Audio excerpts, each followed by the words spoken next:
are the 10 most disappointing endings in movie history. Number 10, The Devil Inside. This film was one of the many post-paranormal activity horror films jumping on the found footage trend, so it really needed to stand out if it wanted to capture some of that glory. Taking a mockumentary visual style to follow a woman seeking answers about her mother's botched exorcism, the film turned a respectable profit but left a lot of viewers and critics alike with a bad taste in their mouths. That's because of the ending, and yes, that is the entire premise of this video, where after demonic possessions and gory deaths, the protagonists drive off the road and into a tree, and that's it. Except no, it isn't, because audiences then got a title card telling them to go to a website to see the actual culmination of the story. The studio thought this was very clever and very modern, but audiences thought it was a lame marketing gimmick, because it was. Number 9, The Twilight Saga: Breaking Dawn, Part 2. The Twilight films are not as terrible or as soulless as you remember, according to whoever it was that wrote this script. But still, it's the final 2 films in the Twilight Saga that really let the series down. Breaking Dawn Part 1 was a plodding, dull movie at best because most of the action and drama was being saved for Part 2. And oh boy, did Part 2 deliver on the action and drama. Fans got a truly epic fight scene where multiple main characters end up dead in a huge departure from the books, except no, they didn't, because it was all just a dream.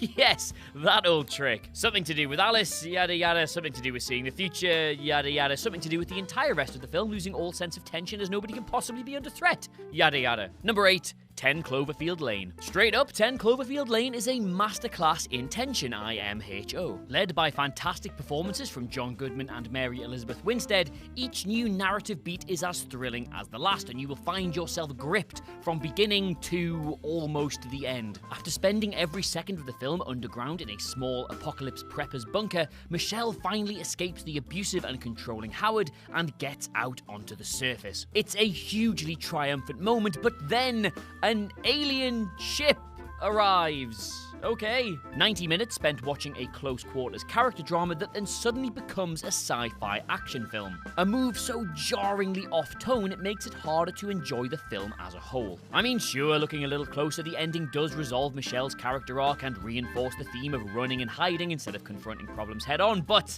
it just feels so tacked on. Number 7, The Matrix Revolutions. My stance on the Matrix sequels is the same now as it was when I first saw them, and that is that it's a shame that they didn't make any Matrix sequels. You see, The Matrix is that rare mix of awesome action and hardcore sci-fi philosophy that has only really been duplicated since by Mad Max Fury Road. Reloaded and Revolutions, on the other hand, might have the same name and some of the same characters, but they're not the same film, and fans were thus left a little disappointed. The final straw for most of them came in the trilogy's finale, where Neo is absorbed by Agent Smith, and the leader of the machine surges energy into his real body. This destroys Smith, kills Neo, and Zion and the Matrix are restored. However, you only actually understand that with extensive rewatching, wider reading, and having a friend who actually likes them literally sit you down and explain it. The best advice is to simply take the ending at face value, that Neo saw that believing what is real is all that matters, and thus it doesn't really matter if the Matrix exists or not. But in the moment, most people simply just watched it and thought, what? Why he... Number 6, Spider-Man 3. Sam Raimi himself does not like this film because his vision was twisted by corporate meddling. It's overcrowded with villains, painfully cringy at points, and coming right after one of the best superhero films ever made. In Spider-Man 2, it didn't even come close to living up to that standard. The ending is equally disappointing. There was so much happening in the film that it struggled to wrap up every loose end, and that's not even to touch on the terrible handling of Harry Osborn's death. After the Green Goblin's son dies to save Peter, the film seems to be ending on a mournful note at his funeral, but then just cuts to Peter and Mary Jane dancing in a nightclub. And somehow that's not even the worst dancing sequence in the film. The tone shift takes an immensely powerful moment and just absolutely sticks its fingers down its throat. Just as it was on the verge of salvaging itself, we instead get a very disappointing end to an even more disappointing film. Number 5, War of the Worlds. One of the most famous disappointing endings in all of pop culture, future, War of the Worlds is nonetheless a powerful sci-fi apocalypse story that has terrified the masses over multiple generations. The HMS Thunderchild sequence never fails to send chills down spines, and its caught in the Crossfire style of presentation was unique amongst the genre for a long time. So when top shagger Steven Spielberg, one of the modern masters of sci-fi cinema, decided to make the film for a new audience, everyone was very excited. Focusing the themes around family this time, it was more akin to a reimagining of the original book's narrative, retaining some key moments but changing others for the better. This gave him carte blanche to rework the ending, but no. Once again, the aliens are defeated not by humanity's strength or teamwork or intelligence or will to survive, but by bacteria, stating that we earned the right to the planet by being able to coexist with its inhabitants, yada yada, very poetic. Similarly to 10 Cloverfield Lane, the story is one of perseverance, and it carries with it a harsh commentary on war in general. But if you're coming into War of the Worlds expecting an epic sci-fi with a hopeful ending, like say Independence Day, you might be better off watching something else entirely, like say Independence Day.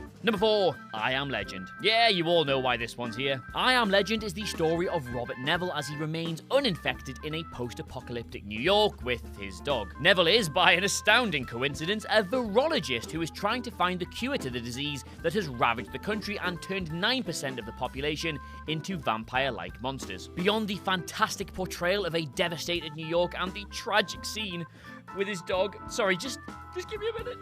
No, it's okay. I'm good.